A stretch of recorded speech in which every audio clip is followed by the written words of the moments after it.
America से बहुत बड़ी जंग की तैयारी में है ईरान। ईरान ने खुर्रमशहर 4 बैलिस्टिक मिसाइल का टेस्ट किया है। IRGC मिसाइल सिटी में खुर्रमशहर 4 मिसाइल तैनात है। मिसाइल के बारे में IRGC ने सीमित जानकारी दी है। ईरान की नई मिसाइल की रेंज इजराइल तक है। तो खुर्रमशहर 4 मिसाइल का टेस्ट किया गया है। टारगेट क्या है? क्या टारगेट इजराइल है? इजराइल और अमेरिका के खिलाफ ईरान की जंगी तैयारी है ये। ईरान ने खुर्रमशहर 4 बैलिस्टिक मिसाइल का टेस्ट किया है। IRGC मिसाइल सिटी में खुर्रमशहर 4 मिसाइल तैनात है। खुर्रमशहर 4 मिसाइल की रेंज 2000 किलोमीटर तक है। 1400 से 1500 किलो तक का वॉरहेड ले जाने में भी सक्षम है। इजराइल को तबाह कर सकती है खुर्रमशहर 4 मिसाइल। तो ना युद्ध की आशंका कम हुई है और ईरान अमेरिका के मुताबिक ना ही वार्ता से जुड़ी उम्मीदें। दूसरे दौर की बातचीत इसी हफ्ते होनी है।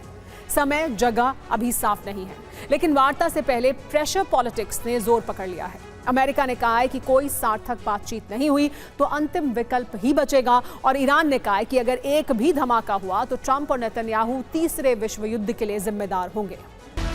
ईरान के विदेश मंत्री अब्बास अरागची ने कहा है कि ईरान निर्णायक वार्ता के लिए तैयार है।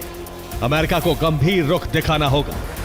अमेरिका ने कहा है आने वाले चरण में ईरान सार्थक वार्ता करे, वरना अंतिम विकल्प युद्ध होगा।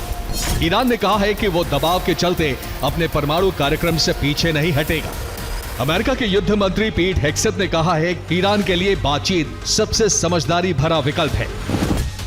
इजराइल की चिंता है ईरानी मिसाइलों की बढ़ती ताकत। इजराइल चाहता है कि वार्ता में इस मुद्दे को भी शामिल किया जाए। इजराइल चाहता है कि ईरान के बैलिस्टिक मिसाइल प्रोग्राम हिजबुल्लाह सहित दूसरे मिलिशिया नेटवर्क को भी समझौते में शामिल किया जाए। इसीलिए नेतन्याहू बुधवार को ट्रंप से मिलने वाले हैं। इस मुद्दे पर ईरान सहमत नहीं है, क्योंकि ईरान मिसाइल कार्यक्रम को अपनी राष्ट्रीय सुरक्षा के लिए बेहद जरूरी मानता है। और अब बात रूस यूक्रेन युद्ध की। यूक्रेन युद्ध को लेकर रूस की नई रणनीति सामने आ गई है। गर्मियों में यूक्रेन पर कब्जे का नया प्लान है। पूर्वी और दक्षिण फ्रंट पर यूक्रेन की घेराबंदी है। बड़ी संख्या में रूसी सेना का जमावड़ा देखा गया है, जिसकी वजह से इस प्लान की बात की जा रही है। यूक्रेन युद्ध का नया फ्रंट पूरब और दक्षिण से विध्वंस होगा। बड़ी बात यह है कि रूस ने स्प्रिंग अटैक ऑपरेशन लॉन्च किया है। पूर्वी और दक्षिणी फ्रंट पर सेना का जमावड़ा भी है। नए सिरे से यूक्रेन पर हमले की आशंका एक बार फिर जाहिर की जा रही है। पूर्वी फ्रंट और दक्षिणी फ्रंट पर क्या क्या तैनाती है ये भी जान लीजिए। पूर्वी फ्रंट पर डोनबास का इलाका है। इसके अलावा दक्षिणी फ्रंट पर ज़ैपोरिज़िया, खेरसोन और क्रीमिया के आसपास का इलाका है, जहां पर तैनाती है। इसके मायने ये हैं कि युद्ध को 4 साल पूरा होने से पहले कब्जे की एक बड़ी रणनीति है जो रूस ने बनाई है और जिसके तहत तैनाती की है। तो रूस यूक्रेन को लेकर लाचार बनाने की हर मुमकिन कोशिश कर रहा है। हर दिन यूक्रेन में बिजली सब स्टेशन को निशाना बनाया जा रहा है। कीव में भारी हमले के बाद अब तक हालात सामान्य नहीं हुए हैं। इस बीच रूस नए इलाकों को अंधेरे में डुबोने की कोशिश में है। रूसी सेना अब यूक्रेन के रेल नेटवर्क को भी तबाह करने की कोशिश में जुटी है। डोनेट्स्क के साथ ही ज़ैपोरिज़िया में भी रूसी सेना प्रहार तेज कर चुकी है।